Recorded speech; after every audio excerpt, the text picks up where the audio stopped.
Olá, eu sou Eduardo Scoes, gerente de inovação e produto da Porto Belo, e a gente está tendo mais uma oportunidade de conversar sobre design e arquitetura num momento super especial no retorno do Salão do Móvel em Milão. A gente acabou de voltar, eu não sei exatamente quando a gente vai para o ar, mas a gente acabou, a verdade é, acabamos de voltar do Salão do Móvel, faz 4 dias que a gente chegou.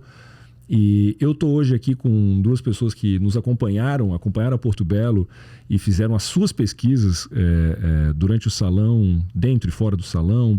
A gente aproveita também para dar umas escapadinhas por Milão. E vou começar apresentando primeiro uma estreante, que é a Carol Fávero, que é a nossa gerente de marketing, a primeira vez no Salão do Móvel e primeira vez aqui também no podcast, no Arquitetura Podcast, né, Carol? Muito feliz de estar aqui, um prazer. Eu sempre fico no backstage, né? Sempre fico por trás ali olhando tudo isso e hoje estar aqui com vocês é um prazer incrível. Como esse ano estamos falando de autenticidade, a gente trouxe o backstage para o palco. Agora vai ter que falar tudo que está vivendo lá por trás, né, Carol? Um prazer. E uma veterana, jovem veterana, que já está com a gente, Giovanni Dinossauro, mas uma amiga querida. Eu já falo que é minha parceira no crime, né, Thaísa? Porque a gente apronta poucas e boas aí com esses designers. E já confidenciou que foi o 20ª vez que foi pro Salão do Móvel. 20º ano, 20º salão. Já pode ser presa na Itália. 61 salé, esse foi a 61ª edição. E você das já quais vai 20 eu participei. As melhores, é muita né? coisa, As melhores. Quando começou a ficar bom, você foi, né? Olha, eu vou te contar que 20 anos e eu irei mais 20, 30, 40, porque cada vez que eu vou, eu aprendo mais e mais e me divirto e me inspiro. É verdade. E não tem um ano desses 20 anos de salão que eu tenha voltado desiludida, decepcionada, desanimada. Eu tô na minha humilde 5ª ou 6ª edição e eu concordo com você. Assim, eu digo que é que nem pizza. Italiano, né? Que nem pizza. Mesmo quando é ruim, é ótimo. Porque é impressionante como a gente aprende, como a gente troca e tudo mais. Não falei exatamente quem é a Thaísa, enfim, acho que dispensa apresentações, mas é colunista do ArcTrends, escreve todo mês pra gente e é editora de editora de estilo e conteúdo, diretora de estilo e conteúdo da LTCO, gente. Então, estamos aqui bem acompanhados. E tá trabalhando com curadoria já há muito tempo, né? Desde que saiu da Vogue. A Porto Belo deu um impulsionamento nessa saída da Vogue, quando ela era editora da Vogue. Enfim, a Thaísa tem calo na mão para falar sobre qualquer coisa de design daqui, de Paris, de Milão e tudo mais. Então a gente vai passear um pouco, vamos tentar passear sobre as experiências que a gente viveu lá e trazer o olhar de uma iniciante e de uma veterana do design. Eu tô curiosa para saber quais foram as impressões dessa primeira viajante de primeira viagem. Sabe que isso é super importante, né? Eu queria começar com a Carol. Carol, qual foi a tua... É a primeira vez que eu vou... Eu já tinha ido a Milão antes, mas primeira vez que eu vou pro salão. E como é que é, assim, essa primeira impressão lá do salão? Foi incrível, gente. Assim, eu já ouvia falar muito, né? E eu acho que tá lá vivenciando tudo aquilo foi sensacional, assim. E a gente vai falar um pouquinho sobre isso, né? Dos 2 momentos, não né? Do salão, do salão em si e do fora, né? E a cidade fica efervescente, né? Então fica cheia de gente interessante. Cada lugar que você vai, você vê alguma coisa diferente. As suas referências vão se confirmando e você se surpreende a cada esquina, né? Então andar ali pela Via Durini, andar por Brera e algumas instalações em lugares diferentes, assim, foi sensacional. Eu tive a oportunidade de ir junto com um grupo de arquitetos, né, da Porto Belo. Então eu fui conduzindo esse grupo e estar ali junto com eles, né, e enxergar através dos olhos deles também o que tudo aquilo proporciona na vida de um arquiteto, de um design, também foi uma experiência muito legal. A Thaísa já sabe bem como é que a gente trabalha com inovação e design na Porto Belo, mas acho que não custa falar de novo, né? A gente tem várias viagens, vários eventos no ano aos quais a gente vai, a gente participa, a gente pesquisa, a gente está lá em praticamente todos, quando não vai, manda um parceiro nosso para tentar entender o que está acontecendo lá. Esse Salão do Móvel é o mais importante do ano, eu acho, a gente pode dizer assim, e a Carol capitaneou aí junto com a Thaís o grupo de arquitetos do Mais Arquitetura, que é o nosso programa de relacionamento da Porto Belo Shop com os arquitetos e designers de todo o Brasil. A gente pensou 5 arquitetos e designers, um de cada região, e foi indo um 6º, né, esse ano, que é o Carlos Rossi. que foi para um outro canal nosso, mas eles nos ajudam a ver também, a multiplicar olhares. Quando a gente ia sem os arquitetos, a gente acabava vendo as mesmas coisas, trazia as mesmas referências, então foi ficando meio... Que curioso. Há quanto tempo vocês levam os arquitetos? Há quanto tempo? Acho que é o 6º ano que a gente leva. É o 5º ou 6º ano que a gente leva os arquitetos. Leva arquitetos para esse modelo de pesquisa também, né? A gente levava um ou outro e tal. Porque eu não sabia. Você não sabia? A Carol me contou que eles participam da pesquisa, não vão lá só passear. Não, e depois tem que fazer uma apresentação, lição de casa. Tem lição de casa. Eu tô louca pra ver esse relatório engraçado final. Que eles ficam meio assustados, né? Meio assustados, parece que estão pagando a viagem que a gente tá levando. Mas depois é tanta emoção, assim, porque... a gente se perde por Milão, né? Então ter uma curadoria, ainda mais com a marca Porto Belo por trás, que também já tem muita autoridade nesse tipo de pesquisa, traz para eles uma visão assim espetacular. Eles não se perdem e ainda multiplicam olhares, assim. Exato. Então a Carol conduziu esse grupo, assim, foi super legal, tirou um peso assim da organização e teve esse privilégio de também ter em primeira mão a leitura deles, essa assim, troca, né? E acho que o mais legal desse grupo, né? Foram 5 arquitetos, cada um de uma região diferente do Brasil. Então a gente tinha olhares é muito legal, né? Porque referências, né? Tinha um arquiteto que era do Sul, uma outra arquiteta que era de Manaus, dois do Centro-Oeste, São Paulo. Então ter essa mistura de olhares ali, eu acho que fez com que minha semana em Milão fosse mais rica, sabe? Sem dúvida. Então voltasse ainda mais inspirada. Thaísa, primeiras impressões. Como é que foi lá para você esse ano? Bom, é impressionante como a cada ano são mais eventos e mais lançamentos incríveis, né? Porque tem muita coisa, mais ou menos, óbvio, não é tudo que é maravilhoso. Mas tá impossível ver tudo que você quer. Você vai com uma lista, eu tenho feito... a cada ano eu tento sempre me preparar mais para otimizar o tempo lá. E não consigo ver tudo que eu quero. Agora, primeiras impressões. Eu vou dizer assim, uma fala da Orchiola que eu encontrei na inauguração do Cassina Echoes, que eles fizeram uma exposição do arquivo histórico. E eu achei emocionante isso.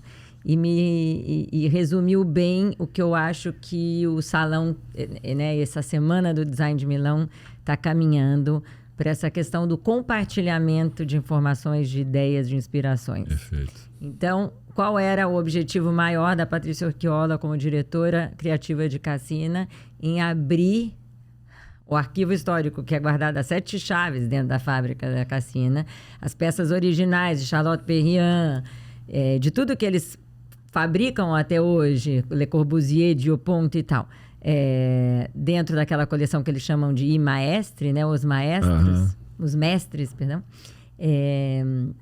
E eles abriram peças que eles nunca ainda colocaram em produção, talvez não coloquem, talvez coloquem, mas assim, o pessoal da parte mais burocrática da Cassina tinha um pouco de receio de abrir esse tesouro deles. E ela falou, não, em tempos de open source, onde você, né, pode pegar arquivos de produtos gratuitamente na internet e imprimir numa impressora 3D, fabricar em outro lugar, você tem que dividir as suas informações, suas riquezas, e o momento do salão é o momento propício para isso, porque é quando toda a comunidade do design está reunida numa mesma cidade. E isso que você falou que Milão fica lotada... o salão agrupa mais do que a semana de moda.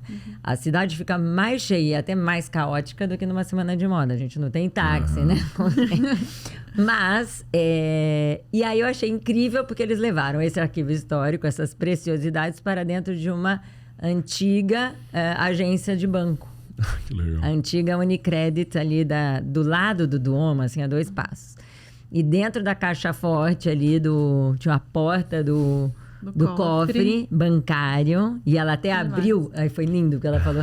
Eu abri aqui essa porta porque é a entrada do ladrão. É aqui que o ladrão quebrou a parede para entrar. Então era dentro da caixa forte que tinham as peças, tipo, tinha Frank Lloyd Wright, que eles nunca fizeram, ainda não fizeram. Tinha umas peças Macintosh, também nunca feitas. Tinha, Albini. Albini, então, tinha uma sala inteira dedicada a Albini, que é o rei da leveza no design, né? Então, ela desmembrou a estante, que se chama, acho que vela, que ela é muito inspirada na vela do barco. Eles desmembraram a peça. Quer dizer, qualquer um vai entender exatamente como é que é construída, qual é a lógica. Que nem foi lançada ainda. Que então, legal. É muito legal. A Patrícia Urquiola é uma mente, assim, acima da média, assim.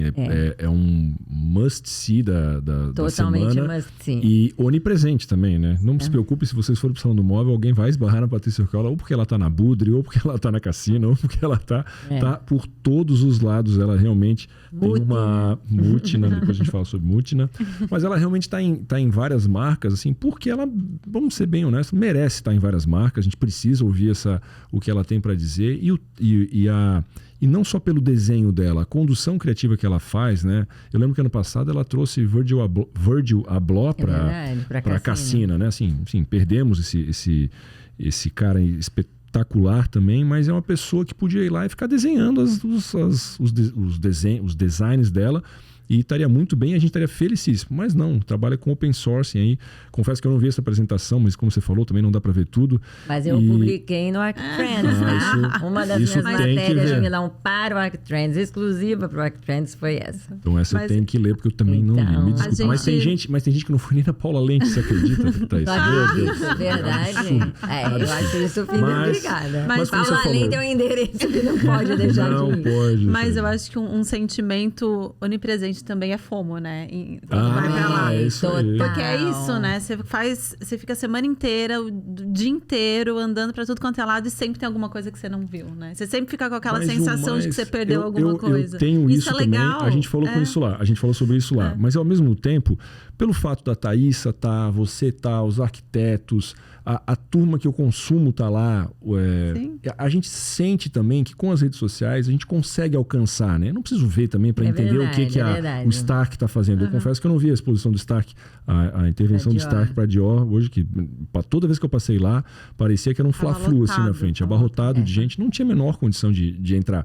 Mas eu consigo consumir, ou pelo menos receber aquela informação. Então, eu acho que estar atento a uma linha curatorial interessante já me deixa a par do que está acontecendo. Acho que a gente tem que estar assim atento ao Salão do Móvel, acho que é o principal evento de design do mundo, sem dúvida nenhuma, né? E estar atento a Porto Belo, a Thaísa, a mais 2 ou 3 arquitetos super importantes que conseguem fazer uma leitura, uma interpretação daquilo, a gente consegue vencer essa coisa do FOMO aí, né? E mesmo checando as próprias marcas, os Instagrams. Com certeza. Claro. Mas eu acho que eu confesso que esse ano eu não tive tanto, porque eu acho que também, depois de 20 anos, e a minha idade também, que eu não preciso dizer aqui, mas já me dá uma certa maturidade para relaxar. E falei, bom, eu vou ver a cobertura, o que eu não consegui ver, eu vou ter que ver a cobertura de alguém, vou ter que pedir o material. Mas é aflitivo, né? Porque você quer. É ansioso, né? Dá uma ansiedade ali, né? A gente está fazendo agora um conteúdo, também um reporte, né? Que a gente chama, com a nossa leitura, ajudado pelos arquitetos que foram com a gente, sobre esse macro que a gente viveu lá em Milão. Esse reporte vai ser a primeira vez que vocês vão fazer? Não, a gente já faz há 3 anos, 3 ou 4 anos, tá? 3 ou 4 anos. E cada evento, assim, maior que a gente participa, que tem a ver com o nosso segmento, ou com o segmento que os arquitetos consomem e vivem, a gente sempre divulga, né? E a gente está agora, nesse momento, agora a gente fez uma reunião, vindo para cá, a gente está fazendo uma reunião, vocês me pegaram fazendo uma reunião com a Thaís e com a turma do design, sobre como é que seriam essas tendências? Porque também tem uma responsabilidade sobre como, né, a gente interpreta aquilo, o que fica daquele, né? Passou na peneira de todos os nossos olhares, o que fica? Eu queria saber de vocês, assim, também, nesses patamares que vocês estão, quais foram as... Deixa ela falar primeiro. Ai, meu Deus, que resposta! Até nisso ela... Os arquitetos... Agora vamos lá. Tirando o buclê, que estava em todo quanto é lugar. É verdade. Mas o que fica, Carol, assim, para você, assim, bem pessoal, acho que é importante a gente falar sobre isso, né? Acho que cada um dá a sua interpretação. Eu acho que muito uma sensação de conforto, de bem-estar, de naute, a gente estava falando sobre isso um pouquinho antes, né? Das formas orgânicas, de cores, de você sentir acolhido nos ambientes, né? Eu acho que tanto dentro do salão, que tem uma uma roupagem ali de stand, que tende a ser mais frio, né? Porque é mais comercial e fora. Mas acho que todo mundo trouxe um pouquinho desse calor, né? Eu acho que muito de textura, de cores, mas não cores... Apareciam as cores vibrantes, mas tinham uma história de cores com... Acho que textura talvez seja a melhor palavra, né? Cores terrosas, cores que te trazem um conforto e uma mistura de dentro fora, sabe? Então, acho que isso para mim foi uma das coisas que mais ficou, assim, em relação à tendência, sabe? Eu até fui com uma expectativa de ver alguma coisa um pouco mais fria, né? Falar design italiano, a gente, né, tem um histórico de ter linhas mais retas e coisas mais padronizadas, e lá você tinha isso também, mas de uma leitura diferente, né? Então, para mim, acho que essa proximidade, essa textura e esse abraço, talvez... foram coisas que me chamaram a atenção desde... Até surpreende, né? Porque a gente tem essa coisa do, como você falou, do minimalismo, né? A gente vai esperando o minimalismo e não é bem... A gente de Cassina, Minotti, B&B até Paula Lente, né? Chegando ao extremo da Paula Lente, onde hoje isso é super mais aflorado, né? Com a paleta de cores dela, enfim, com toda a maestria que ela faz. Mas acho que isso foi uma coisa que me chamou bastante atenção. E você, Thaisa? Nota 10, né? Primeira viagem... Fez a lição de casa. Tá registrado, tá registrado. Acho que vai na próxima, acho que vai na próxima. Acho que vai. As minhas observações têm muito a ver com o que ela falou. Essa questão das texturas, eu já tinha... Já ano passado, acho que o ano anterior ainda, já começou demais. Você já vê no Brasil também o bouclé em muitas marcas. Então, a coisa do tato, do ver com as mãos, né? Isso, eu acho que foi na minha palestra do pós-Milão de 21, que foi o primeiro Milão pós-pandemia, né? Pós-lockdown. E era o ver com as mãos, porque você ficou tanto tempo em casa sem poder tocar em ninguém, e lavando a mão, e passa o gel e não sei o que lá, que teve essa coisa de cores também, né? De trazer o colorido para dentro de casa. Agora, eu acho que esse ano foi um passo a mais, porque não é só uma textura leve, mas é um alto relevo mesmo, né? Eu vi muitas peças com profundidade, então colagem de vidros, cerâmicas, né? Falando no mundo da Portobello, eu vi até eram revestimentos em porcelana, mas com um relevo de bolinhas, brilho. Então, ano passado teve muito a volta dos anos 70, então aço, dourados, brilho. Esse ano eu achei que continuou muito brilho também. Não em todo gloss, lugar, mas assim, o gloss. O pintado à mão, mas... então, ter o artesanal do pintado à mão no meio do processo industrial. Então, acho que tem a manualidade, tanto de quem faz como de quem toca. E o gloss, né, na Nilüfer teve muito isso. E uma outra coisa que eu vi na Nilüfer e depois vi em vários outros lugares. O iridescente, o furtacor. Na Nilüfer tinha isso, uma exposição central ali, a central do depô. A gente vai depois cobrir com umas imagens, a turma da produção vai botar as imagens para todo mundo ver. Realmente, o madrepérola, assim, aquela coisa furtacor de dentro da concha, isso apareceu demais e não era uma coisa que vinha vindo, não. Foi uma coisa desse ano. Eu acho que a gente pode também falar um pouco das marcas. E você, meu bem? Quero ver você. O que você acha que foi? Eu tenho uma coisa assim, que toda vez que eu vou para lá, eu tenho uma predileção para entender um pouco esses temas das cores, das texturas. Eu acho que gritam aos olhos, assim, né? Eu acho que isso é realmente assim, o triunfo do bouclé, as cores fortes, pontuadas com fundos neutros, as cores mais quentes. Eu acho que isso tudo realmente chamou muita atenção de qualquer um que tivesse com o olho aberto lá, mesmo de olho fechado, acho que ia perceber isso. Mas eu acho que o que mais me chamou atenção foi realmente a gente ainda vivendo essa coisa pós-pandemia que você traz aí de lavar a mão, e agora a gente que pode tocar, né? Mas também essa outra consequência, acho que positiva, vamos colocar assim, do que a gente viveu aí tragicamente nos anos de pandemia, que é se aproximar da natureza. Eu fiquei com essa sensação assim clara. A gente vê na B&B Itália, por exemplo, via na B&B Itália essa coisa tão cinza, tão bege, tão reta, linhas neutras, linhas tão austeras. Agora a gente vê cor na B&B Itália, a gente vê textura na B&B Itália. A gente vê na Minotti, por exemplo, uma outra marca super classuda, às vezes até austera demais, né? A Minotti, assim, com uma mesa de centro, com uma trama gigantesca, like Paula Lente. Então, e Paula Lente era só a área externa. Então a gente está cada vez mais trazendo, aceitando esse conforto, essas texturas, essas cores da área externa para dentro de casa. A gente precisa disso. E eu acho que eu falava, quando vocês chegaram, eu estava falando com a minha turma do design, a minha percepção é a seguinte: a gente vivia na era do apartamento no sentido de a nossa casa era o apartamento, e apartamento é se apartar, né? Do italiano apartare é separar, a gente se separa do vizinho e se separa da natureza, a gente sai, esquece a natureza, eu não quero. Agora a gente começa a trazer a natureza para dentro de casa, a gente sentiu falta disso, talvez isso reequilibre. Nos próximos anos a gente vai para a rua, a gente vai se enlouquecer na natureza, a gente vai para camping, a gente vai para experiências lá fora. Talvez isso apazigue e voltemos uma coisa mais austera, minimalista nos próximos anos, não sei, mas a pandemia deixou esse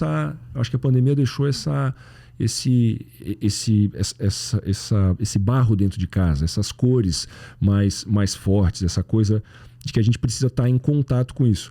Teve uma marca, agora não vou me lembrar, vocês vão me eu sou péssimo de memória, assim, mas lá no salão mesmo, que botou uma cama numa área externa, assim, de grama mesmo, assim, vocês lembram disso? Tinha um X, agora não vou me lembrar da marca, daqui a pouco a gente lembra, mas era toda uma casa feita em cima de grama, declarando essa necessidade da gente botar o pé no barro, no mato, na natureza e tudo mais. Eu ainda brinquei, esse é o meu jeito de acampar. Quero cama, quero ar-condicionado. Mas, Edu, sabe uma coisa legal também, puxando por esse lado que apareceu muito? Tanto os biombos quanto os cobogós, né? Coisas elementos que dão essa transparência, né? Até a própria Minotti que você estava comentando. Né? Como várias marcas fizeram isso. Isso. E a Minotti mesmo, né? Que a gente estava falando agora há pouco, todo o stand deles dentro do salão foi feito com cobogó, né? A estrutura dele... A Minotti foi o maior stand da história do salão. Nossa, estava incrível, tinha 800 mil metros quadrados, tô brincando, 12 hectares, assim, mas era impressionante, era um latifúndio, olha que dá. Sempre é grande. Sempre é grande, e esse ano era um shopping center, né? E toda a casca, né? Toda a volta, né, do stand estava revestida com cobogó, né? Verdade. Isso aparecia em outra... Paula Lente usou muito biombo, alguns stands com tecidos transparentes. Louis Vuitton, né? Eu queria depois uns 15 minutos só falando de Louis Vuitton, mas a Louis Vuitton usou muito isso também. Com o cobogó com o símbolo deles, né? Verdade, impressionante essa... Bom, mas várias marcas fizeram essa brincadeira do vejo, não vejo, com o cobogó, com o muxarabe, Marsotto de mármores, todas fizeram várias fizeram essas brincadeiras. Do Nendo, aquela do Marsotto. Do Nendo, exatamente, exposição linda. E essa mistura, né, do dentro e fora também. Você dá uma camada a mais, acho que é essa interpretação que a gente está criando, de que dentro e fora está perdendo um pouco de separar, né? Não tem mais limite entre uma coisa e outra, e a gente tem que aproveitar a natureza e o dentro de casa. Então, para mim, é um pouco o que fica, assim, é o que tem ficado já nas últimas edições do salão, e eu acho que nessa se reafirmou, né? Você sabe que eu vou puxar aqui e falar da Lee Edelkott, que foi nossa... colaborou com a gente durante a mostra Unlimited durante a pandemia. Tanto que ela fez o projeto da casa dela na Borgonha, exatamente. No interior da França. E depois ela fez uma apresentação de trends nesse meados da pandemia, falando justamente dessa migração das pessoas das cidades para o campo durante a pandemia e uma tendência. Sim. E isso reverberando no reflorestamento das cidades. Exato. Então tem tudo a ver com essa tua percepção. E eu sou uma das testemunhas vivas dela, dessa visão que ela tem do futuro, porque eu vi uma palestra dela em 2008, quando ela falava de nomadismo. Em 2008, você mal tinha o celular com internet, era uma coisa super recente, né? E ela já falava de você não ter casa fixa, você não ter mais teu carro, você compartilhar tudo. E era uma realidade totalmente diferente. Na época, isso não existia Uber, não existia... Não existia essa possibilidade, né? O car sharing era, assim, super pouco usado. E Airbnb, nada disso. E, então, eu acho que vai haver mesmo esse reflorestamento das cidades e essa integração maior em escala urbana mesmo, não só dentro da casa, né? Sim. Ela estava eu não lembro o nome da galeria que ela estava, inclusive com o Rodrigo Ambrosio e a Lili Ted daqui, né? Lá na Rossana, né? Na Rossana Orlandi, que vocês encontraram, né? Depois eu queria que você relatasse um pouquinho o encontro inspiracional que você teve com a Rossana Orlandi. Mas participando também, ela colabora muito com designers do mundo inteiro e com o Rodrigo Ambrosio, que é um talento alagoano, que também colaboramos, né? São pessoas que a gente não conheceu um pelo outro, mas você vê que a gente vai orbitando os mesmos conceitos. O tema da curadoria que eu falava antes, da gente estar atento às referências que para nós são interessantes. Mas na galeria da Rossana Orlandi, a Carol teve essa que é uma das coisas mais legais do salão, que eu também curto demais, assim. O salão é uma oportunidade da gente ver o que as marcas, e em especial os designers, estão falando sobre materiais, sobre como a gente vive, como a gente convive, como a gente come, como a gente se relaciona. Então os designers estão ali traduzindo o que a indústria consegue fazer e o que as pessoas querem que sejam feitos. Então eles estão ali no meio interpretando isso. São artistas funcionais que eles fazem também. Exato. Mas, então, esses encontros, assim, para mim, a gente não conseguiu nenhuma vez marcar alguma coisa lá, mas a gente se esbarrou, acho que umas 4 vezes pelas ruas, porque a gente vai acabar indo nos mesmos lugares, enfim. Mas esses encontros são muito legais. E a Carol, você encontrou Urquiola, eu encontrei Tom Dixon, a gente vai encontrando nossos ídolos, assim, né? E na cara de pau. A Carol encontrou a Rossana Orlandi, que é uma super artista, designer, enfim... E como é que foi, Carol? Parece que foi bem bacana, né? Bem inspiracional. Como é que foi? Foi até uma dica da Thaísa pra gente conhecer o espaço dela, né? Ela tava com um espaço muito legal lá, onde o Ambrosio tava expondo, né? E super orgulho chegar lá e ver, né? O Ambrosio, enfim, um brasileiro tendo espaço ali dentro. Claro. E ali era aquele momento de efervescão de muito artista novo também, né? Acho que Milão também é legal por isso, né? Você vê as grandes empresas, igual você falou, né? Consolidadas, mas também o espaço para os jovens e para quem está começando. Então, sem cenário alternativo. E eu fui no dia da imprensa, você não lembra agora, acho que eu fui no domingo, se eu não me engano. E era o primeiro dia de abertura e tinha já andado bastante por ali. É um ambiente todo meio labirinto, sobe, desce, enfim, é um ambiente lindo, super inspirador. E eu cruzei com ela. E, enfim, não conhecia ela, né? Cruzei com ela, a gente ficou... Tava eu, a Cris, junto comigo. E a gente falou, nossa, ela tá ali. E aí, né? Vamos tentar falar com ela, né? Tirar uma palavrinha, gravar alguma coisa. E eu fui acompanhando. Foi bem o momento que ela tava conhecendo espaço com os artistas ali, né? Enfim... Daí eu cheguei para ela e falei quem eu era, né? Que era do Brasil, do Arctrains, da Portobello. Se eu poderia falar rapidinho com ela, prontamente atendeu, fez pose, fez todo um teatro ali, né? E ela entrou no personagem. Entrou no personagem. Ela é uma figura super cult, assim, né? Ela super artista, bem estilo artista, né? E eu cheia de dedos para falar com ela, eu falei, me fala um pouco mais, né? Quais suas expectativas, né? Para esse ambiente, para essa semana, né? Com tanta curadoria, enfim, né? Fiz toda uma pergunta bonita, ela só olhou para mim e falou assim, make a lot of money. To make a lot of money. Então, eu comecei a dar risada, todo mundo que estava em volta... Né? Desmontou a seriedade do momento. Começou a dar risada e falou, putz, no final, né? Isso também importa, né? E daí a gente deu risada, ela deu risada também. Daí ela falou, não. Daí eu falei, mas... E que outras expectativas você... Daí ela veio, né? Com um olhar de artista, de dar visibilidade para os designers, de fazer toda essa curadoria. Mas acho que esses encontros são legais, assim, ela dá uma chancela para outras pessoas também, né? Certeza. Convidando as pessoas para participar. Aquilo de colaboração que a gente falava, que a Urquiola faz, que nós também tentamos, né, fornecer, criar com a Portobello, seja com os arquitetos que vão com a gente, seja com nomes que a gente traz para colaborar, né? Então acho que tem também um paralelismo, assim, né? Fazer design é um ato coletivo, não adianta. É uma coisa que quanto mais gente pensando junto, mais a gente progride, mais a gente avança. E, como eu falava, uma das coisas mais interessantes, mais bacanas do salão é encontrar essa turma lá, conversar com eles. Eles sabem que eles têm que fazer isso, eles sabem que eles estão ali para... São acessíveis, né? São acessíveis, exatamente. O cara desenha para Louis Vuitton, desenha para Mutina, desenha para qualquer marca assim que a gente sequer tem acesso aqui no Brasil. Por enquanto, né? Depois a gente fala sobre Mutina. Mas eu acho que eles sabem que eles são esses interlocutores de talvez até de um futuro mais bonito que a gente tá esperando e tudo mais. E uma das coisas mais legais também é ver brasileiros dialogando com isso.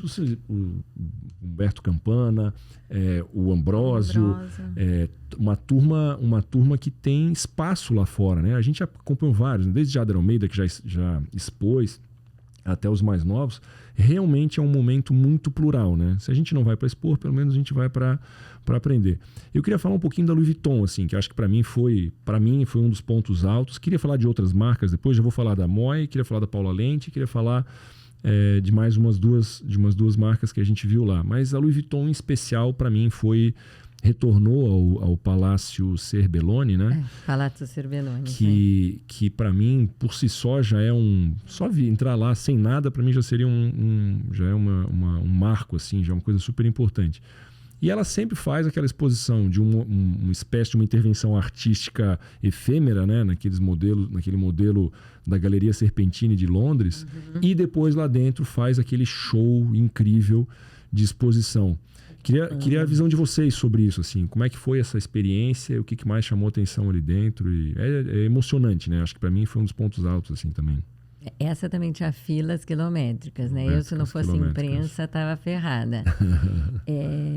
Agora, eu achei curioso, inclusive porque nosso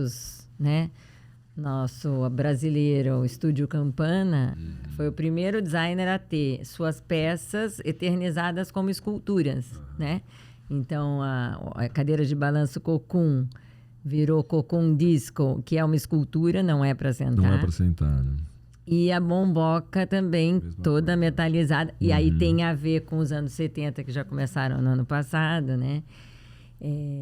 Então, e assim, eu achei curioso porque eu assisti o bate-papo entre Humberto, o Atelier Biagietti e... agora eu esqueci o nome, é um casal. Roedes. Não, os Roedes eu lembraria porque eu amo eles. Italianos, Traverso, e Traverso. Depois a gente coloca o nome aqui embaixo. Mas, e eram duplas, né? 2 casais e os Campanas seriam dupla, né? Sim. E aí foi emocionantíssimo, porque invariavelmente fizeram a pergunta para o Humberto sobre, né, o peso de estar agora sozinho à frente e como é que é isso tudo. Então foi muito emocionante para nós brasileiros, especialmente. Mas falou-se muito da viagem mental, porque os objetos nomad... Louis Vuitton começou a fazer objeto nomad como mobiliário nômade em 1800, quando pediram para fazer um baú com uma cama dobrável. Eles já faziam baús para viagens variadas, mas para você levar roupa, para levar as coisas dentro. Aí o baú virou armarinho, aí o baú virou não sei o que lá. E aí virou, o primeiro móvel mesmo foi uma cama-baú, que foi em 1800 e alguma coisa. E aí tem até um baú chuveiro, né? Tem um baú de tudo quanto é jeito, mas o primeiro foi a cama. E aí eles lançaram a linha de objeto nomad.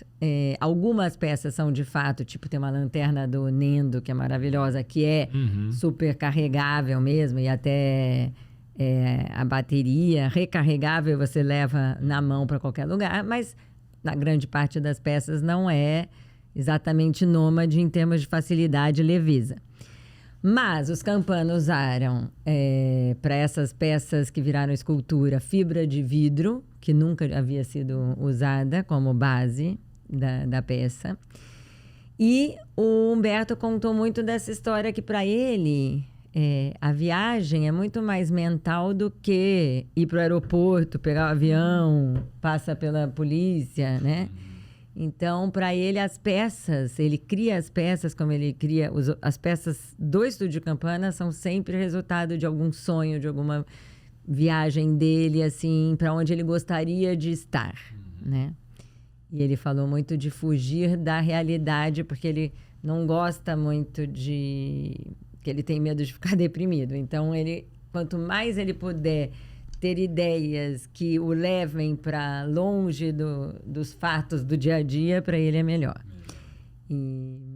Enfim, e para mim, realmente, Louis Vuitton em Palazzo Serbelloni brilhou mais uma vez. Eles ocupam aquelas salas com as peças. Então, tinham as esculturas dos Campana e aí tinham novas luminárias maravilhosas, porque aí eles aproveitam... Marcel Wonders. E Atelier Oi também, aquelas flores lindas de vidro de Murano. Isso. Lindo! E o Atelier Biagietti foi quem fez, chamava Flower Tower, que era a flor do símbolo da Louis Vuitton. É verdade. Tipo uma torrezinha de vidro com a florzinha assim, e você não vê como a luz passa pelo cristal. Você não vê o fio ou a fonte luminosa atravessando. Ela está escondida em algum lugar da luminária. Sensacional, né? Então, enfim, e é muito maravilhoso ouvir as histórias da boca dos designers, seja em talk, seja cruzando com eles, né, ali, e roubando uma pergunta. Pegando. Então, é sempre inspirador. Adorei Roedes também, que fizeram um novo sofá, pra mim, assim, poltrona. Foi o... Não digo entrante, né? Porque já estão há muito tempo no mercado. Já tenho eles também. Já olho há muito tempo. Mas esse ano eu achei que eles fizeram, assim, uma peça realmente escultórica. Lindo. De babá, assim. Eu não sabia que era deles. Eu já tinha curtido muito. E quando eu fiquei sabendo, entraram na minha galeria aí de... Você, Carol, como é que interpretou a Louis Vuitton? A primeira Louis Vuitton, como é? A primeira a gente não esquece. Não, mas eu acho que a locação é incrível, né? Ali não tem como, né? E a mistura do lugar com a exposição, essa diferença que tem, né, do design da Louis Vuitton pro espaço também já te leva para um outro lugar, né? A história que a gente estava falando ontem ali da transparência e dos biombos, enfim. A maneira que a luz refletia, né? E a sombra ia para a parede também eram, assim, detalhes que você vê ali que fazem toda a diferença, né? E tava uma exposição gostosa de ver, assim, né? Você ia passeando pelas salas ali e você tinha vontade de ir para a próxima, você tava indo num grau, ia subindo, né? Crescente, ia indo numa crescente, assim. A gente né? vai botar umas imagens para a turma entender o que é, né? Quem não foi, quem ainda não viu, né? Porque eu acho que deve ter tido um overposting, né? Também, overposting dessa exposição, porque realmente foi... Você entrava no palácio, ao fundo você já via aquela escultura que é de um francês, um estúdio francês, que eu não me lembro agora o nome. Talvez vocês chegaram a entrar lá? Entrei. Você não viu? Eu entrei, porque no dia que eu fui, foi o dia que diluviou. Da chuva, eu né? entrei com tava chuva chovendo, e tudo. o dia que eu fui tava chovendo. Achei espetacular, assim. Fui lá fui tentar entender como é que era feito, assim. Aquilo é tudo arquitetura paramétrica, feita só com a possibilidade do computador, né? Com a ajuda do computador. São vários pedacinhos que vão sendo parafusados, né? Com rebites. E faz aquela estrutura meio coral, né? Aquela história do coral, que é que já fala sobre isso, né? O coral já tem uma poesia por trás, então já começa a te emocionar sem ver nada de objeto. Olha, aquilo lá já teve Shigeru Ban, já teve um monte de outros artistas. Ano passado não teve, foi um pouco menor a exposição da... Eles não estavam também na Serbelloni. Não estavam na Serbelloni, exatamente. Já foi acho que o acordo, sei lá, deve ser sempre para abril, né? Mas... Enfim, aí fizeram uma exposição menor e esse ano voltaram com tudo, assim. Aquela exposição para mim foi espetacular. Aí você entra, sobe a escada, né? Que já tem aquele lustre incrível. Já te tira da terra, né? Já te conduz para um outro lugar, uma luz azulada, uma luz completamente... E você encontra lá em cima uma floresta. Primeiro passa pelas peças dos irmãos Campana aí, nessa interpretação discoteque aí. Anos 70, e aí você cai naquela floresta de araras. Para mim aquilo era uma floresta com araras lá em cima, tal. Nossa, eu achei aquilo espetacular, assim, de um bom gosto, do jeito que eu tô falando. Também, as araras. Do jeito que eu tô falando, parece uma coisa maluca que, né? Mas que bom que as pessoas vão. Isso aqui não é só áudio, quem tá vendo o áudio pode acreditar. Mas eu acho que depois vale a pena olhar, porque realmente, do ponto de vista de objeto, do ponto de vista de narrativa, do ponto de vista arquitetônico, do ponto de vista até humano, com a delicadeza, assim, de dar o maior destaque até pro Humberto e pro Fernando Campana. Então, eu achei assim, espetacular. Assim, é realmente uma experiência incrível. E acho que dá para consumir muito isso pelas imagens, mas óbvio que indo lá é que a gente consegue ter, né, 100% dessa experiência. Mas vale muito a pena. E aquela mistura, aquela seleção de astros, né? Marcel Wanders, Nendo, Campana, Urquiola. É uma turma da pesada, invejável, que mostra realmente assim, a preocupação em abrir as... Nômade também nisso, né? Rompendo fronteiras, assim. É um espanhol, um holandês, um italiano, um japonês. Multicultural total. Aí você pensa nisso também, né? Vai cair essa torre de Babilônia, essa torre... E ela fica de pé, e fica linda, e é impressionante essa mistura que eles fazem. Então, para mim... Acho que a gente fez uma... E foi um movimento, tem 10 anos, 11, porque começaram em 2012, a Objet Nomade. E foi um movimento que levou todas as marcas de moda a fazerem suas próprias a mesma coleções. coisa, coleção de homeware e decoração e objetos e mobiliário. E realmente, assim, né, essa capacidade criativa que tem que tiveram com o Virgil Abloh, agora com o Pharrell Williams e com a turma interna e com não sei o que, a mesma curadoria, a mesma coisa com os móveis. Então, realmente não é à toa que é o maior grupo de moda e do cara mais rico do mundo. Então, assim, acho que algum talento ele tem, né? Então, realmente vale a pena procurar esse conteúdo aí de arquitetura e design, porque foi realmente muito especial. Edu, acho que só pegando um gancho, né? A gente estava falando do Estúdio Campana, né? E acho que esse é um outro ponto muito legal, assim, né? O quanto eles foram homenageados, né? Ao longo da semana. Sim. Foi lindo. Então, eles tinham espaço na Louis Vuitton, eles tinham na Triennale, tinham 3 ou 4 esculturas deles ali. A Triennale fez uma homenagem mesmo. Com um texto muito legal. O presidente fez um discurso. E tinha ali na exposição mesmo, tinha um texto muito legal falando sobre a homenagem. A gente foi na Paula Lente, ela trouxe de novo, né? Que eles fizeram o ano passado uma colaboração. Com e eles Metamorfose. Fizeram um tapete. A Paula Lente executou o tapete deles, que está no final da nova montagem da Triennale Design Museum também.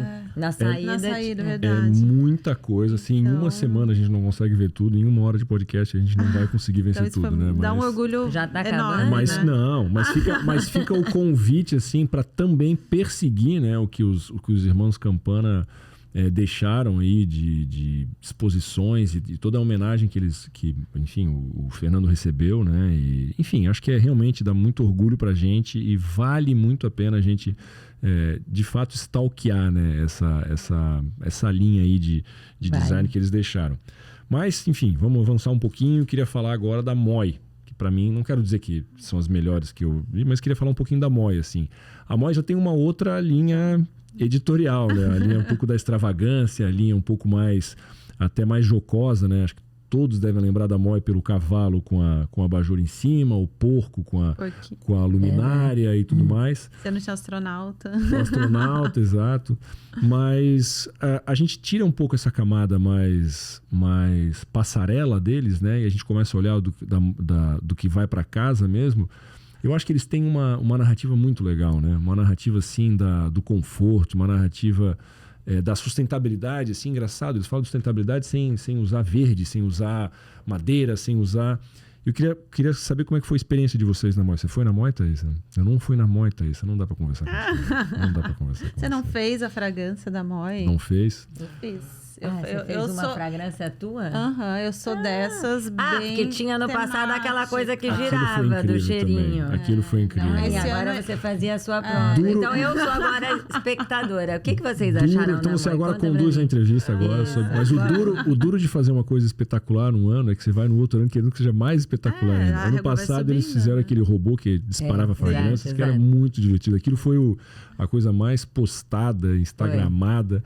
E esse ano eles fizeram uma experiência um pouco mais sensorial e mais interativa, né? Personalização, né? Logo na entrada do ali... cheiro ou dos desenhos? Do cheiro. Então, logo na entrada, você tinha já toda a abordagem do início do espaço já era direcionando para isso, né? Então, você baixava, né? Escaneava um QR Code ali e você ia respondendo, sei lá, umas 5, 6 perguntas Você gosta mais de quente ou frio? Você é mais indoor ou outdoor? Então, uma série de perguntas, não me lembro exatamente quantas aqui, mas umas 6, 7 perguntas. E no final, essas perguntas te direcionavam para uma fragrância que representasse a sua personalidade. Então, você respondia isso, pagava 25 euros para fazer a sua essência. E depois tinha uma máquina, você via a máquina fazendo a sua essência e no final você ganhava uma caixinha com...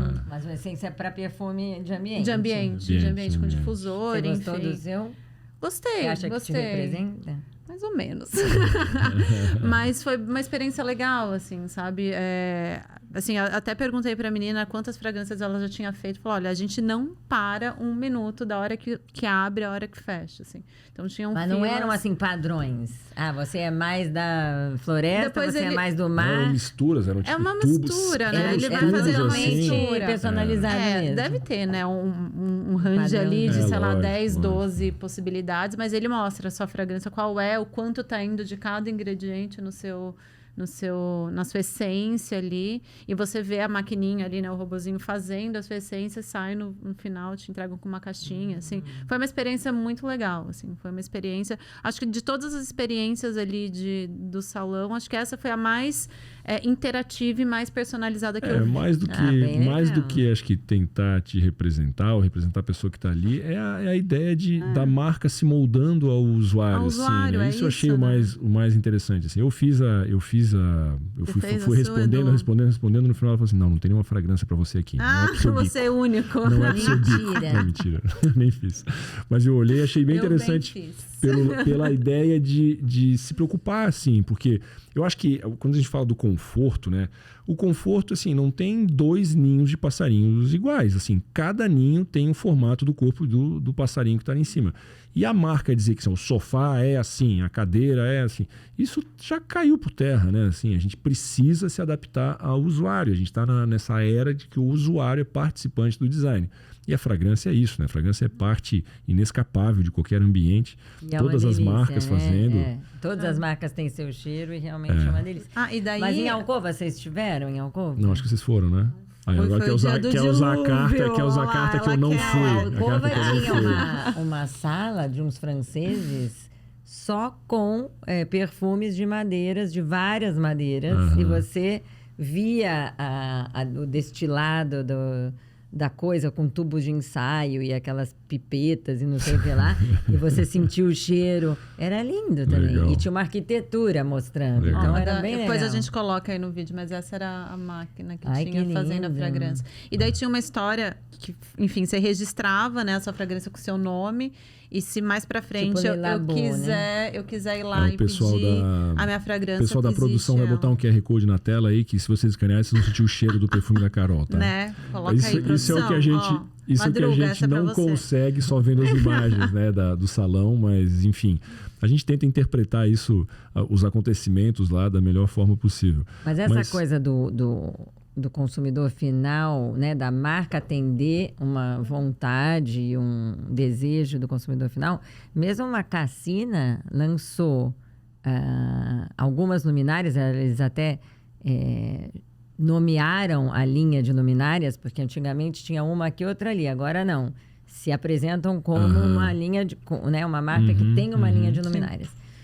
E a que o Tobias Scarpa fez, Tobias Scarpa que está com seus 80 e poucos anos, você gira o tubinho, que a luz, né, a fonte luminosa está para um lado, ou você faz indireta, ou você faz direta. Você pode abrir ou fechar os bastões. Tem uma outra que a fonte luminosa está embaixo e em cima são vários tubinhos de vidro. Então, você faz todos abertos para fora, você põe um de cada jeito e fica meio que uma bagunça. Mas que engraçado, né? Eu sou da escola moderna, né? De design e de arquitetura, onde você fazia a coisa preso a um Neuffer, que é o seu livro lá de diretrizes do tamanho da mesa, tamanho disso, aquilo, tal. E cada vez mais... E essa turma já fazia isso há 50 anos atrás e eram rechaçados nessa coisa de se adaptar ao usuário... O usuário pode escolher como é que acaba. Era uma bobagem naquele momento. Assim. O mais importante naquele momento era deixar claro do que era feito aquela peça, aquela luminária, aquele sofá. Deixar claro.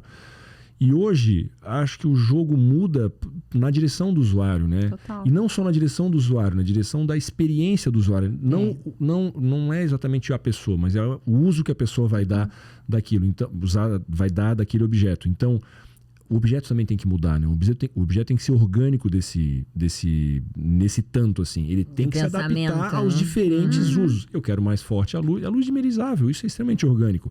É o sofá que eu posso separar, é o sofá que abre, o sofá que eu viro para... Exato, aquele sofá do Lissone para living, que agora virou cama também. Quer dizer... O sofá bonito é aquele com encosto baixinho, reto, que não tem uma prega. Aquele é bonito para foto, mas não é confortável. Aí você simplesmente tem uma mola, um mecanismo que você levanta essa coisa durinha, bonitinha, e ela fica toda, né, super confortável. Então você faz ele bagunçado quando você quer e dobra e deixa ele perfeito para foto. Ano passado foi a Eurocutine, esse ano foi a Eurolute, né? Isso vale a pena dizer também que todo ano tem um foco, né? Assim, eles ficam alternando, né? Ano passado o foco era Eurocutine, então o peso maior, as marcas também dialogaram mais sobre cozinha, e esse ano dialogaram mais sobre iluminação, né? Então são temas que, inclusive, tem um espaço dentro do Salão do Móvel dedicado à iluminação. E ano passado brincou-se muito já com essa coisa do slide, de se esconder, reaparecer, também se adaptando ao usuário na cozinha. Isso estava lá reiterado esse ano na Boff, na Agape, todas as marcas que eu acho que vale a pena também perseguir, stalkear, enfim, assim, espetacular. E na iluminação a mesma coisa esse ano. A gente percebe esse mesmo critério, né, de adaptação na iluminação, como você bem falou. A Cassina, né, que tem, você estava falando da Cassina, fez uma reedição da luminária do Charles Ames, Charles e Rachel Ames. Primeira vez que eles fazem designers americanos, enfim, que ditaram a regra do jogo na década de 40, 50, 60, sei lá, são super famosos. E a Cassina, de novo, reedita em uma coleção deles. Bom, mas enfim, ainda sobre a Moi, eu queria falar um pouco, apesar de você não ter, você entende a extravagância e o jeito que eles trabalham, né? Aí eu queria também já puxar o tema da... Mas tinha muita estampa, não tinha? Não tinha papel de parede. Esse é o ponto que eu ia falar. Essa coisa de se perder os limites também, assim, sabe? Piso que vai descendo pela parede, o papel de parede desce pro piso e o tapete vira a parede. Eu falei o piso, parede agora, enfim, mas essa mistura mesmo. E essa, eu acho demais. Essa coisa de não ter mais limite. Falando em Porto Belo, o teu produto, o produto de vocês. Você vê que coincidência, eu não ia falar disso. Não tem nada a ver, né? Foi uma coincidência. Mas eu acho lindo isso, de piso ser igual à parede, que é igual ao teto esse hibridismo, né? Essa coisa assim, você pode ser uma coisa, pode ser outra, que também é papo de diversidade hoje em dia, né? Essa coisa de permitir ter mais possibilidades. Total. Isso que não tem assim, o padrão, o trend é esse. Não, eu olho... porque tem os beges, os brancos, eu vi muita coisa toda branca, muita cor, muito pastel, terroso, verde, azul, assim. Aí você vai na Versace, a mesma coisa, né? Assim, a mesma estampa por tudo. Né? E aí eu faço a mesma leitura. Eu faço a mesma leitura que você faz. Dolce & Gabbana, desculpa, falei Versace, Dolce & Gabbana. Mas a Versace também tinha Mas acho que a Dolce & Gabbana é o melhor exemplo. Eu faço a mesma leitura, assim, você pode olhar para lá, para essa... Passar a floresta, você só vai ver margaridas, você vai ver só flores, você vai ver os bichos, você só vai ver o céu, você meio que puxa para o seu lado, mas você está passando, aquele cheiro está entrando na tua cabeça, você tá interpretando aquilo com o teu repertório, mas tem coisas que não mudam. Quando você fala de Moi, quando você fala de Piero Lissone, quando você fala essa coisa que vai se moldando, isso é inevitável, assim, cada vez mais a gente está rompendo esses limites e a gente percebe que tem uma aceitação maior, assim, né, do que está na parede vir para o piso, da almofada virar o fundo, né, o que está estampado na almofada vira o fundo, o que antes era poade, roupa também está então esse hibridismo, assim, está em todas as marcas. Eu fiquei, assim... para não dizer decepcionado, eu fiquei chocado com a B&B esse ano. A parte mais trendy da B&B no Fore Salone, assim, com aqueles poás, aquelas telas de LED, aquelas coisas assim. Depois que passa o meu choque passou, eu curti. Achei assim que também está entrando na onda do que está acontecendo hoje em dia. O Lissone é diretor criativo da Baby, sim, né? Sim. Ano passado já foi um pouco assim, com mais cor. Esse ano foi, exatamente. Sim. Mas é curioso isso, porque ele, Minotti, como você também falou, que era super sisudo e sóbrio e cinza com um toquinho de bege, ou bege com cinza. Aí para esquentar, botava um pouquinho de bege. E Titério também. Exato. Titério, super elegante, mas minimalista, sem cor nenhuma. Sempre. Ele lançou uma mesa. Ano passado ele lançou a mesa na Cassina, era o vidro martelado laranja e verde-limão. Titério. Esse ano fez uma cama com tecido todo colorido, azul, laranja. Na Cassina. Era a Cassina, aquela cama. Exato. Ano passado, e era o Lissone com poás. Com pó da parede até o teto, né? Exato. Não, entendeu? Os caras estão se renovando. A Cassina no passado... O jovem quer essa alegria. Eu dou uma atenção especial para a Cassina, porque eu acho que ela já faz isso, é o que a gente já espera. E a Cassina, né? É ponta de lança desses Big Five aí. E aquela escada fúcsia da Cassina tava linda, né? Não, porque a Cassina, com que ela começou a colorar, né, a pôr cor, a pôr, né, ser mais rock and roll. Sim. E aí, gente, Baby, concordo, inclusive com o chumbo grudado, você tem que se modernizar. Você não pode continuar fazendo a coisa reta e cinza, porque... É efeito do que a gente vem vivendo fora daquilo ali também. Eles não estão... A gente um pouco fala assim, eles estão lançando tendência. Não estão lançando tendência, coisa de número. Eles estão lendo o que está acontecendo da parede de fora das marcas deles. Confirmação, exatamente. É um pouco a realidade do que a gente já está vivendo, assim, essa diversidade. Eu vou fazer cinza para o resto da minha vida? Meu Deus, quem sou eu, né? Para usar cinza o resto da minha vida? Quem sou eu ou dizer também que só o colorido? Eu acho que o que eles estão um pouco dizendo assim, gente, esse ano a gente está brincando. Ano que vem a gente vai ser um pouco mais sério. Depois a gente vai voltar para o berinjela, depois a gente vai falar sobre isso, aquilo, tal.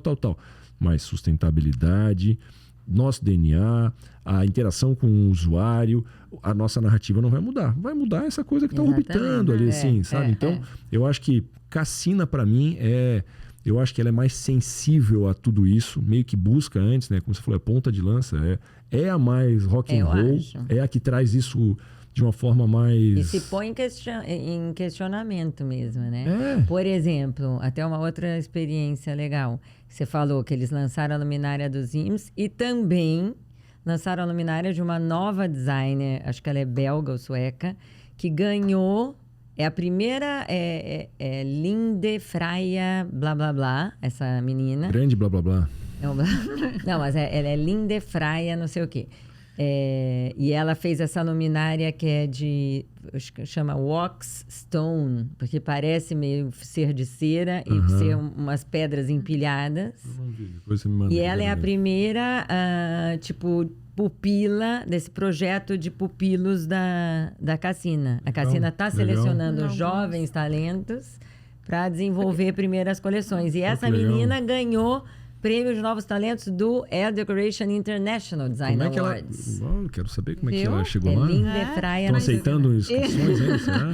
Entendeu? Então, assim, de verdade, a Cassina lança Não, mas é verdade. Mesmo. O tema da colaboração vale para os figurões já de 100 anos atrás, os caras de agora. E é um aprendizado das duas pontas. É o que ela diz. O que eu aprendi com essa menina, saída da universidade, entendeu? E eu acho que era uma coisa que a gente estava falando aqui antes até, né? Não dá pra gente voltar atrás de algumas coisas, né? E essa história dessa troca, das parcerias, de dar espaço pro novo, dar espaço pro fresh, isso não dá mais pra voltar atrás, né? Não tem como. Assim não como é ditatorial, não é assim como sustentabilidade... Não é o que você falou, né? Vou fazer desse jeito, goste ou não goste. Ou você gosta muito bem, também se você não gostar, não tô nem aí. Não. E assim, acho que esse lance das parcerias e de ter esse olhar fresh, de ter o novo junto com o tradicional, enfim, junto com o já consolidado, e sustentabilidade é inegociável, né? Isso não é tendência, não volta atrás. Ninguém falava mais tanto de como é sustentável o material da pluma sustentável, que não é a pluma da... Eu acho que como vocês bem colocam, assim, tem coisas que são inegociáveis. Tem coisas que são assim, a gente vai mudar, vai brincar, tem uma necessidade de renovação muito grande.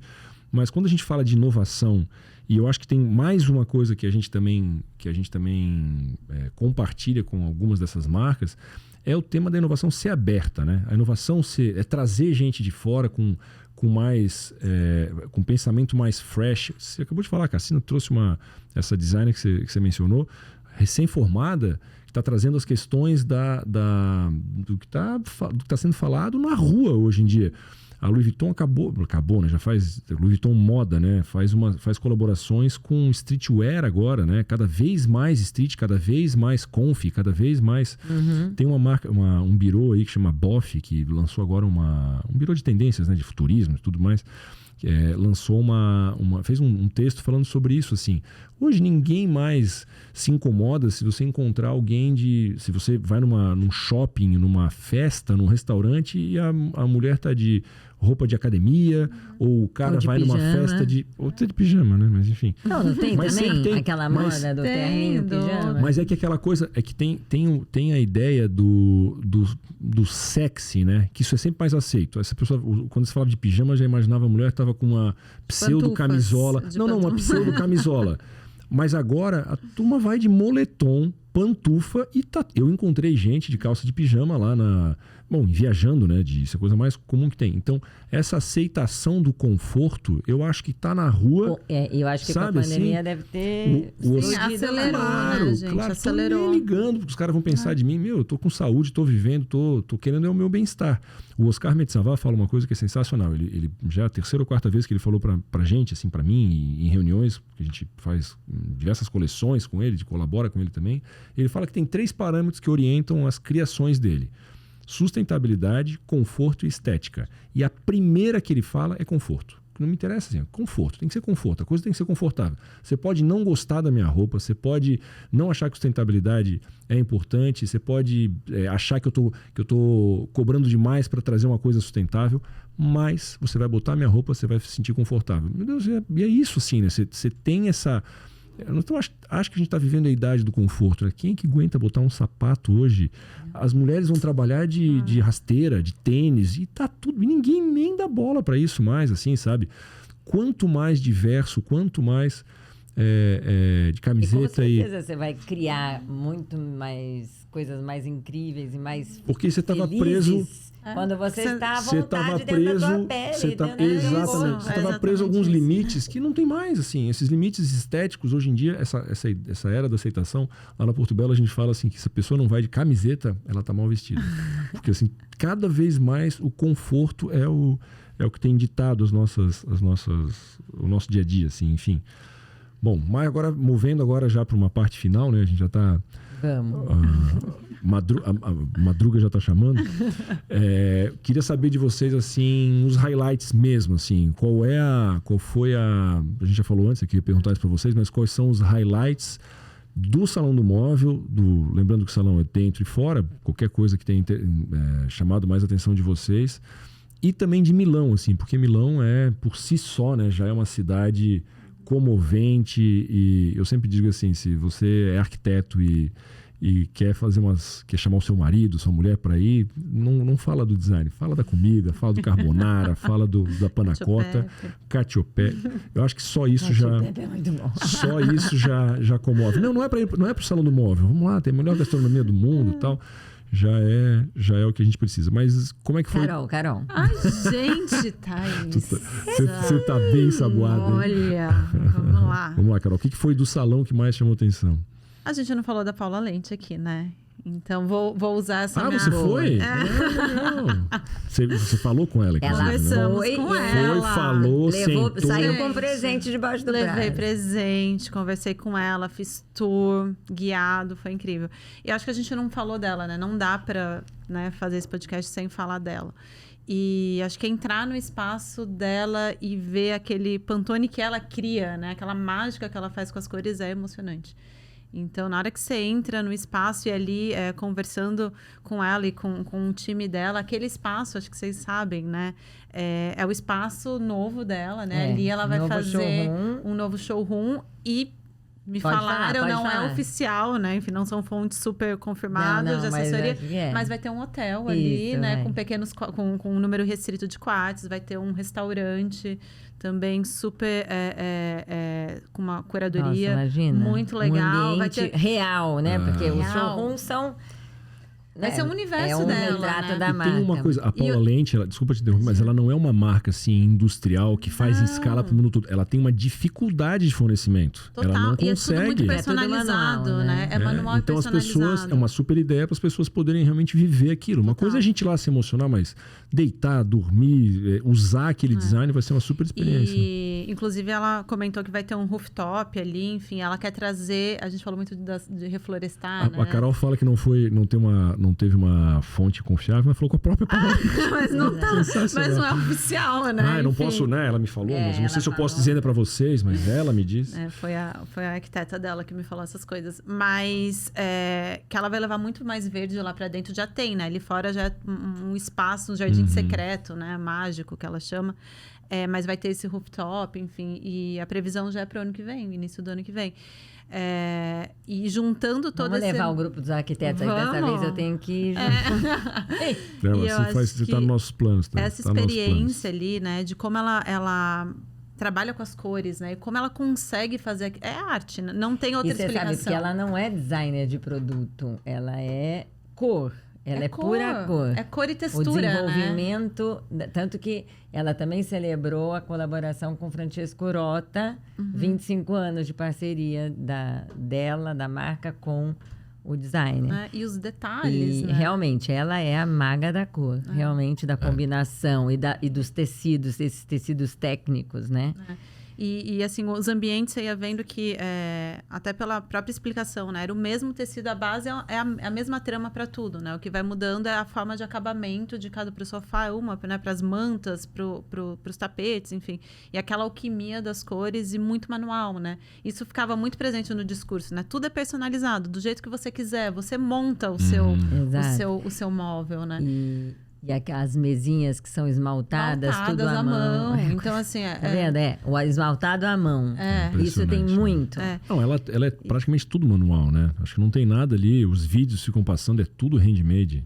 Então, assim, eu acho que o rope dela é feito na máquina, mas depois a trama é feita na mão. Finalização é na mão.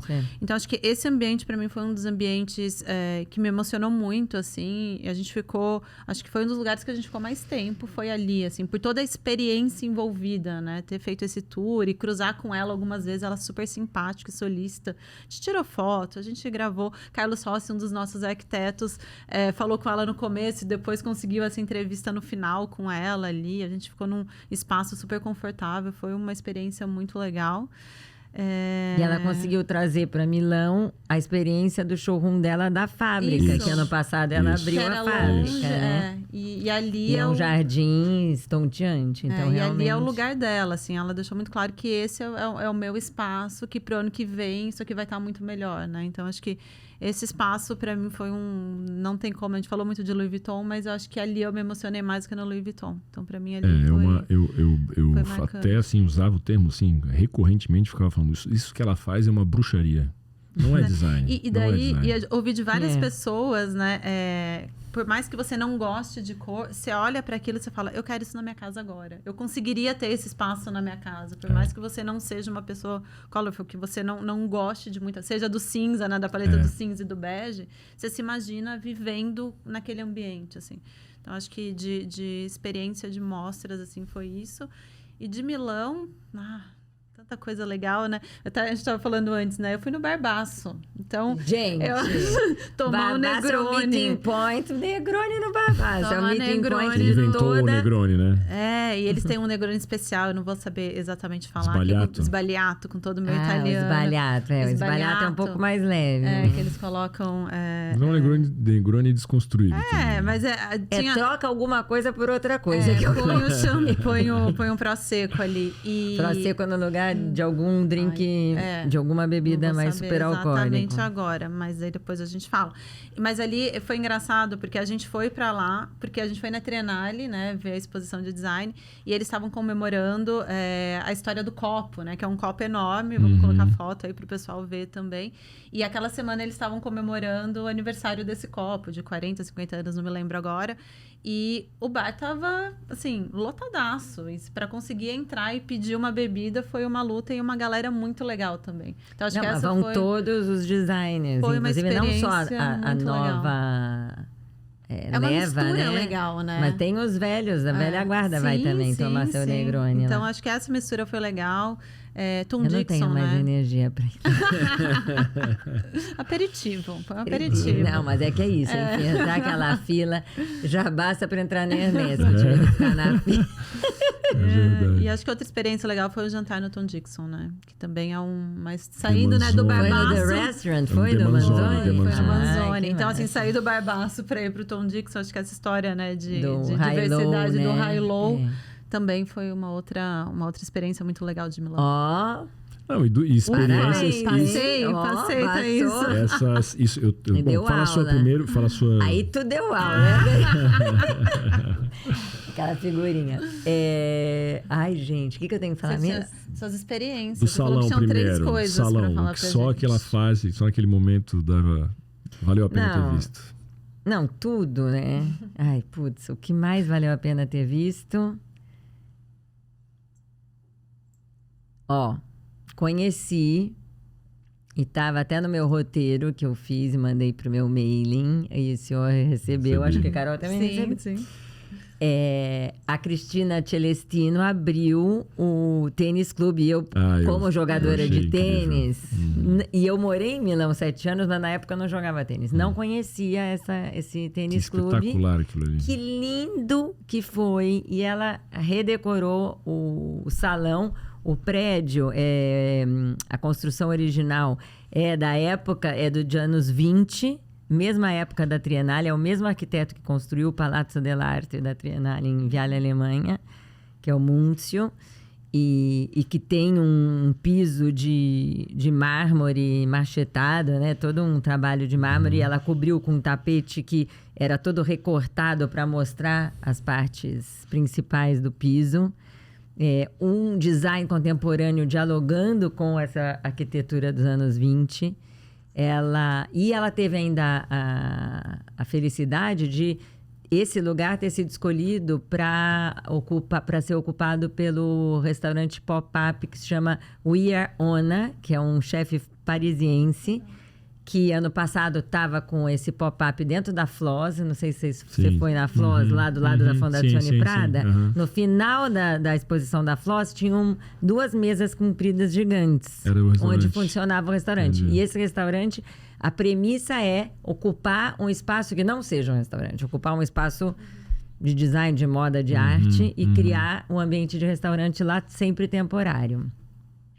E aí não tinha lugar, eu não consegui reservar a tempo, então quando eu cheguei lá já estava tudo fully booked. Mas linda, ela criou 2 mesas semicírculo, assim, comunitárias. E tinham no jardim do tênis clube, tinham algumas mesas soltas, assim, para o grupo, para vários grupos. Então ali também estava assim, a nata da nata da comunidade milanesa, né? Não tinha turista, eram bem os milaneses que já estavam sabendo do negócio. Não, então realmente foi uma experiência incrível. Isso Milão te dá sempre de presente, abrir locações que nunca foram visitadas, que nunca foram abertas ao público. E também, diferentemente da moda, que na moda é muito assim, se você está na lista legal, senão você não entra de jeito nenhum. Na Design Week, tudo é aberto ao público. Pode ser que na inauguração não seja, né? Seja só para convidados, porque, lógico, o lugar tem limite de pessoas. Mas sempre você vai poder visitar, mesmo que você fique na fila. Mas você visita Louis Vuitton, você visita Hermès, você visita Dior. E, então, essa democracia do design durante a Design Week de Milão e Design Weeks de todo mundo, eu acho incrível, porque eu acho super inclusivo. E esse presente de você conhecer coisas que sempre tem uma locação nova para conhecer. E de coisas, assim, de encontrar pessoas, que eu também acho que Milão é um momento de encontrar as pessoas no meio da rua, no showroom, você visita, você encontra, você conversa. Mas eu fico muito feliz de ser convidada para o jantar dentro da casa de Claudio Lutti, que é o diretor-presidente da Cartel. E aí, lá é você jantar lado a lado, com o Orchioli, com o Stark, com o Lissone, com o Titério e com o Fábio Novembre e assim por diante. E essa é meio como... sei lá, você está no meio das cabeças mais brilhantes do nosso mundo, né? Podendo comer da mesma comida e respirar o mesmo ar e ver se passa por osmose alguma coisa. Então é muito legal. Eu sou exibida. Agora você, Edu, conta pra gente. Você roubou a minha, porque eu acho que Paula Lentz realmente, assim, eu acho que é incrível o que ela faz, assim, e eu acho que a figura não conecta com o que ela... Você olha assim, é uma pessoa super simples, com aquele colarzinho tímida, de pérola. Né? Sempre tímida, colarzinho de pérola, camisa branca, aquela blusinha azul, sei lá. Ela tá sempre igual. Sempre que eu vejo ela tá sempre igual. E aquilo que ela faz, assim, ela também tem uma coisa que eu acho bacana, que é um pouco a humildade, assim. Apesar da marca ser CNPJ e CPF a mesma coisa, mas ela diz que ela não faz aquilo. Ela diz que ela faz curadoria de outras pessoas ali, que é a Marela Ferreira, que essa ceramista aí que faz as peças dela, é a turma da costura, é os irmãos Campana.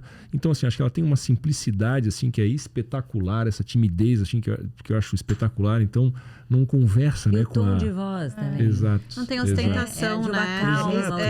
Isso é um ponto interessante. Acho que, assim, é uma pena que também a gente está tentando compartilhar o que a gente viveu lá. Vai se perder um pouco o som, o cheiro, a ambiência do que a gente viu. No dia que choveu, ficou ainda mais bonito o lugar.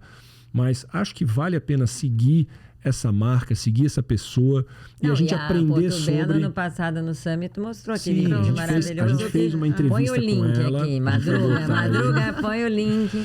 A gente fez uma entrevista com ela que também fala do processo criativo, curatorial que ela tem. Então, eu acho isso assim... eu sou muito fã dessa postura que ela tem, porque qualquer pessoa que tivesse aquela capacidade que ela tem seria seria extremamente snob. Eu seria, se fizesse o que ela faz, eu ia ser intragável. Eu já sou intragável sem fazer metade do que ela faz.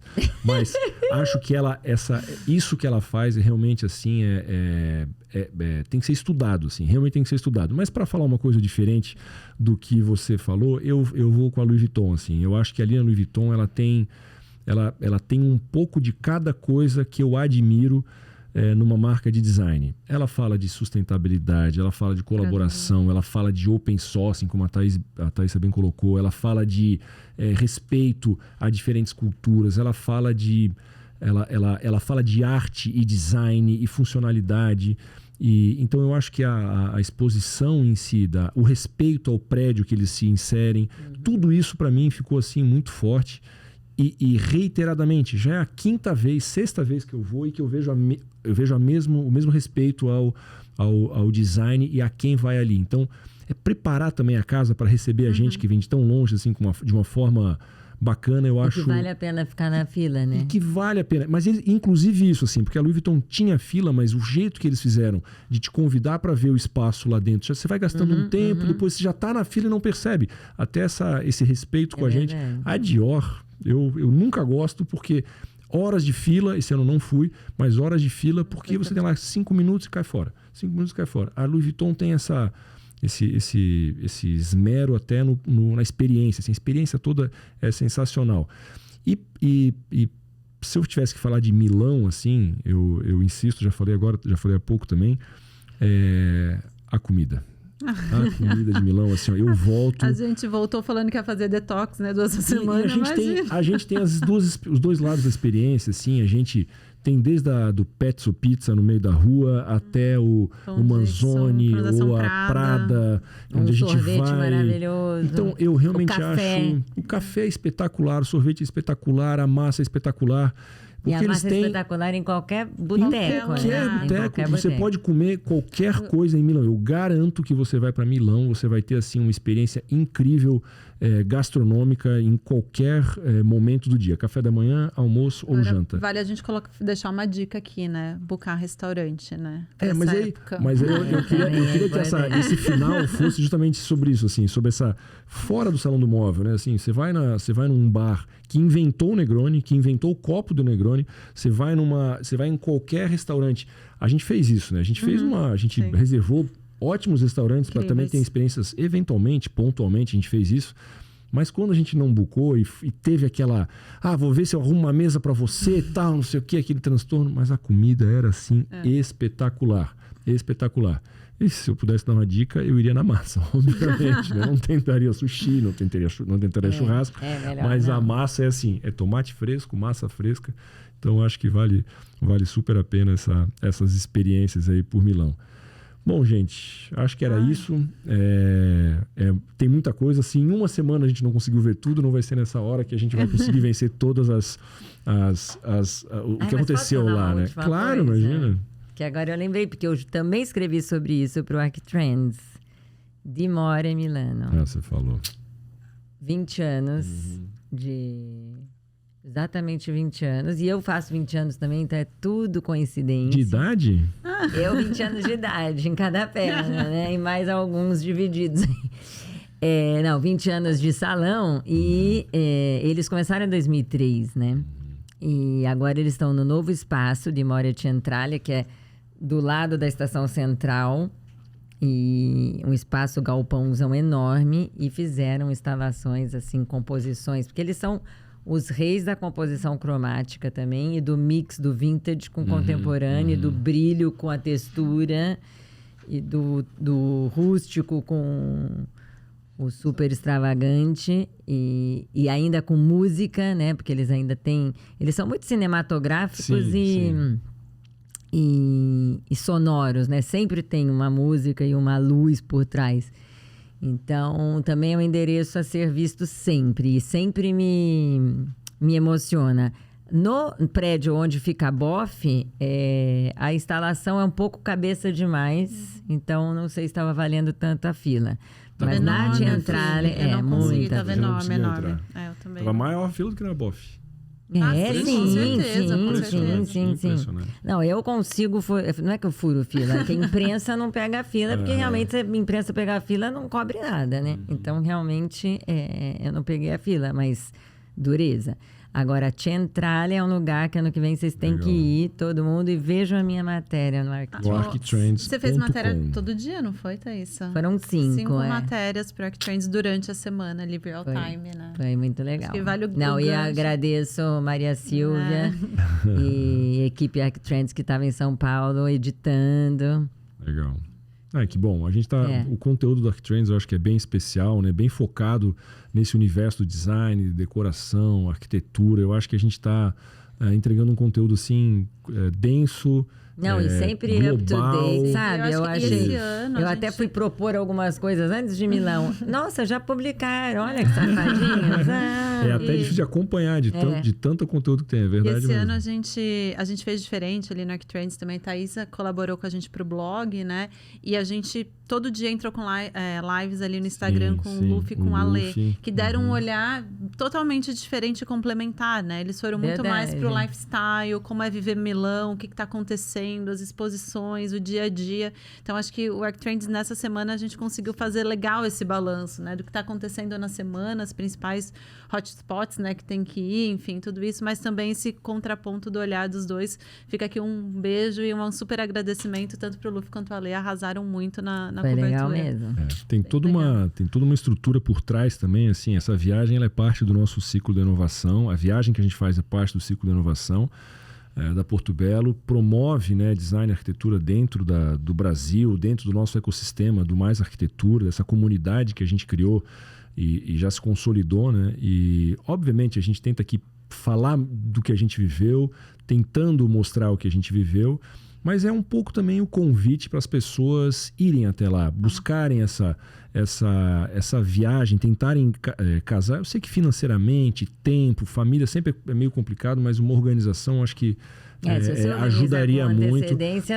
Dá para evitar ser esfaqueado, né? Sempre vai ser caro porque em euro, mas... tudo que a gente vive dentro do nosso... desses temas de eventos e tudo mais, eu acho que o Salão do Móvel é realmente uma experiência sem igual e eu estimulo, né? Tento fazer as pessoas irem ou participarem. Se não conseguem, pelo menos participarem dessa curadoria.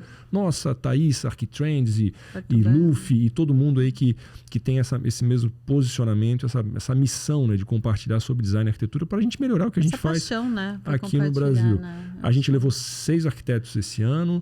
Ano que vem a gente vai levar mais 6 e mais 6 e mais 6. Tentando multiplicar. Fala Lente? Vamos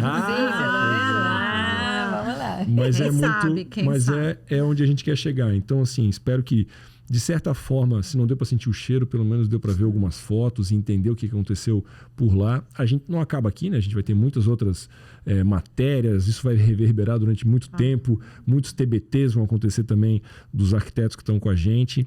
Eu acho que vale a pena até, de repente, deixar os nomes aí dos arquitetos. Super agradecimento para eles também. Para eles, né? Natácia, Rodrigo, Carlos, Tati, Adriana, Jair.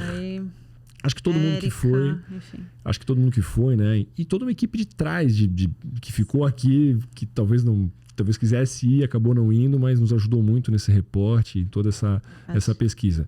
Então, enfim, fica aí o convite, fica a tentativa de levar vocês com a gente. E espero que numa próxima viagem mais arquitetos estejam com a gente, participando com a gente. Queria agradecer demais, Thaíssa, a tua vinda de São Paulo para aqui. Adoro bater papo com vocês, sempre muito enriquecedor. Sempre para nós também, é uma troca que a gente vai...